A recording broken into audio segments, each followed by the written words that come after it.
ডিভোর্সের আগে শ্বশুরবাড়ি জেলখানা মনে হতো। ডিভোর্সের পরে এখন নিজের বাড়ি নরকের মতো লাগছে। নাম প্রকাশে অনিচ্ছুক এক ডিভোর্সি নারীর কথা। পরিস্থিতি যেমনই হোক, ডিভোর্স কখনো সুখ দেয় না। কমপক্ষে কোনো মেয়ে সুখী হতে পারে না, তা নিজের জীবন দিয়ে বুঝেছি। তা জানি না আমি কেন লিখছি। হয়তো এজন্য, কারণ আমি চাই আর কেউ আমার মতো ভুল না করুক। হয়তো এজন্য, কারণ আমি চাই ঠুনকো কারণেই সংসারগুলো ভেঙে না পড়ুক। আমি 19 বছর বয়সী একজন নারী। আমাদের বিয়ে হয়েছিল আমার পছন্দে। সংসারও টিকেছিল 1.5 বছর। আমাদের একটা ছেলেও আছে, ওর বয়স 1 বছর। আমার স্বামীর স্বভাব চরিত্র সবই বেশ ভালোই ছিল, শুধু একটু জেদি। অবশ্য তাও সবসময় না, মাঝে মধ্যে। মানুষ ভাবে ওর বদ জেদের জন্যই বুঝি আজ এই অবস্থা। কিন্তু আমি জানি আমাদের সমস্যার শুরুটা ওর দিক থেকে হয়নি। সব সংসারেই তো টুকটাক কিছু সমস্যা থাকে। ওরকম আমাদেরও মধ্যে মাঝে মাঝে ঝগড়াঝাঁটি হতো।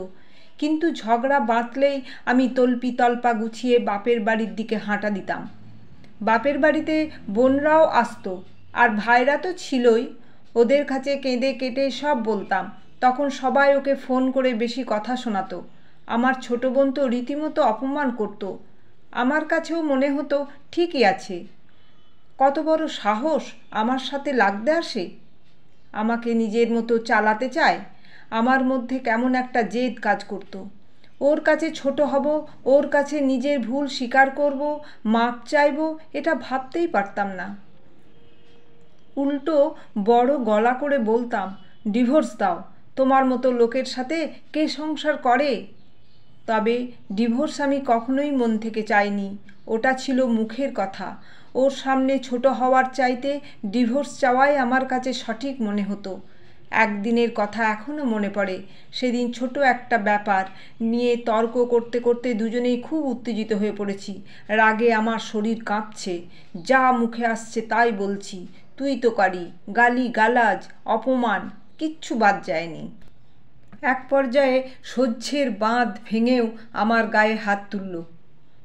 এর আগে কিংবা পরে কখনোই ও আমার গায়ে হাত তোলেনি, কিন্তু ওই একটা থাপ্পড়, ওটাই যথেষ্ট ছিল। আমি বাপের বাড়ি চলে গেলাম। আর হ্যাঁ, বরাবরের মতো এবারেও আমি নিজের দোষের দিকটা না বলে খালি ওর দিকটাই বলে গেলাম।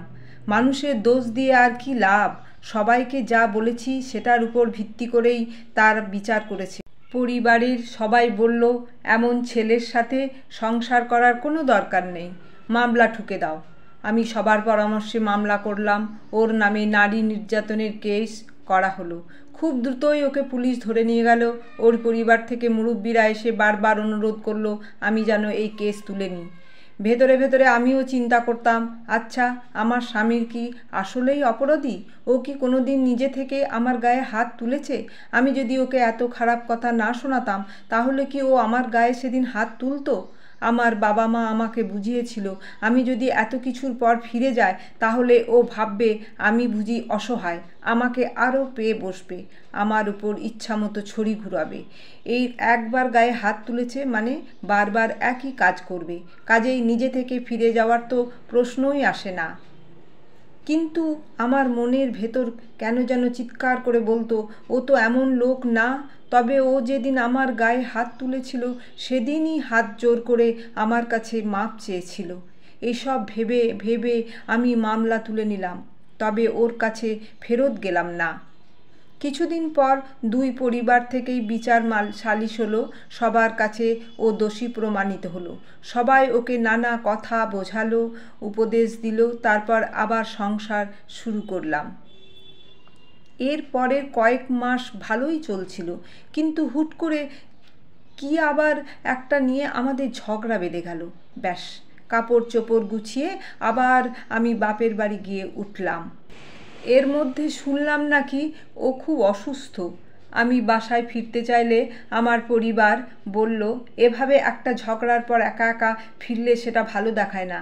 আর আমার বোনদের কথা ছিল ওসব অসুস্থ টসুস্থ কিছু না, সব বাহানা। আমরা চাচ্ছিলাম ওই পক্ষ থেকে কিছু আত্মীয় স্বজন এসে ওর ভুল স্বীকার করে আমাকে হাতে পায়ে ধরে নিয়ে যাক। কিন্তু এবার কেউই আসলো না। এরও কিছুদিন পর ও আমাকে ডিভোর্স লেটার পাঠিয়ে দিল। ডিভোর্স লেটার দেখে আমাদের পরিবারের সবাই খুব ক্ষেপে গেল। কত বড় সাহস, মেয়েকে এত কষ্ট রেখেছে তার ওপর ডিভোর্স লেটার পাঠায়। সবার কথায় আমার কাছেও মনে হলো, ঠিকই তো, কত বড় সাহস, আমাকে ডিভোর্স দিতে চায়। ওর সব ভুলগুলো চোখের ওপর ভাসতে লাগলো। মা বাবা মনে করিয়ে দিল, ও হলো সেই ছেলে যে কিনা আমার গায়েও হাত তুলেছে। প্রতিশোধের আগুনে জ্বলতে জ্বলতে আমিও ঠিক করলাম, এবার ডিভোর্সই দেব। কে চায় এমন ফালতু লোকের সংসারে সংসার করতে? কোর্টে গিয়েও ওকে হেনস্থা করার চেষ্টা করলাম। আমার মাসিক খরচ বাড়িয়ে একটা আকাশ ছোঁয়া অঙ্ক দাবি করলাম। আমি চাচ্ছিলাম ওর যেন দেয়ালে পিঠ ঠেকে যায়, যেন নিজে থেকে আমার কাছে এসে আবার সংসার করতে চায়। আসলে ডিভোর্স হোক আমি কখনোই চাইনি, কিন্তু জেদ আমাকে খেয়ে নিচ্ছিল। আগ বাড়িয়ে ওকে ডিভোর্স তুলে নিতে বলা আমার পক্ষে অসম্ভব। ওর কাছে ছোট হওয়া আমি মানতেই পারিনি। কিন্তু আশ্চর্য ব্যাপার, ও আমার আকাশ ছোঁয়া সমস্ত দাবি মেনে নিল। আমাদের ছেলেকে আমি পেয়ে গেলাম, ভরণ পোষণ, মাসিক খরচ, ওর সম্পত্তি সব। বিনিময়ে ও পেল শুধু ডিভোর্স। আমাদের ডিভোর্স হয়েছে আজ 3.5 বছর। ও আবারও বিয়ে করেছে, সুখেই আছে বোঝা যায়। আসলে ওর মতো নির্ঝঞ্ঝাট স্বামীকে নিয়ে মেয়েরা হয়তো সুখেই থাকবে। এখন আমার নিজের কথা ভেবে আফসোস হয়। মানুষের মুখের কথা কখনো কখনো ছুরির চেয়েও ধারালো হতে পারে। ও আমাকে একবার থাপ্পড় মেরেছিল ঠিকই, কিন্তু আমি কথার তীরে ওকে ছিন্ন বিচ্ছিন্ন করে ফেলতাম। শারীরিক নির্যাতন করিনি সত্যি, কিন্তু মানসিকভাবে কষ্ট দিতাম। এসব কথা আমার মা বাবাকে কখনোই বলা হয়নি। নিজের দোষের কথা মানুষ কতটাই বা বলে। মাঝে মাঝে ভাবি, ইস, আমার পরিবার যদি একটু নিজের থেকে বুঝে আমাকে সংসার করার উপদেশ দিত। যখন আমি ওর কাছে ফিরে যেতে চাইতাম তখন ওর খারাপটা না বলে যদি একটু ভালো দিকগুলো কথা মনে করাতো। আমি যদি নিজের জেদ নিয়ে পড়ে না থেকে একটু ওর কাছে নত হতাম, তাহলে হয়তো আজ আমাকে এই দিন দেখার লাগতো না। ডিভোর্সের আগে শ্বশুরবাড়ি জেলখানা মনে হতো, ডিভোর্সের পরে এখন নিজের বাড়ি নরকের মতো লাগছে। আজ আমার ভাই বোন বন্ধু বান্ধব সবার নিজেদের সংসার আছে, কিন্তু আমার ছোট্ট ভুলে সব শেষ হয়ে গেছে। তাই প্রার্থনা করি আর কারো সাথে যেন এমন না হয়।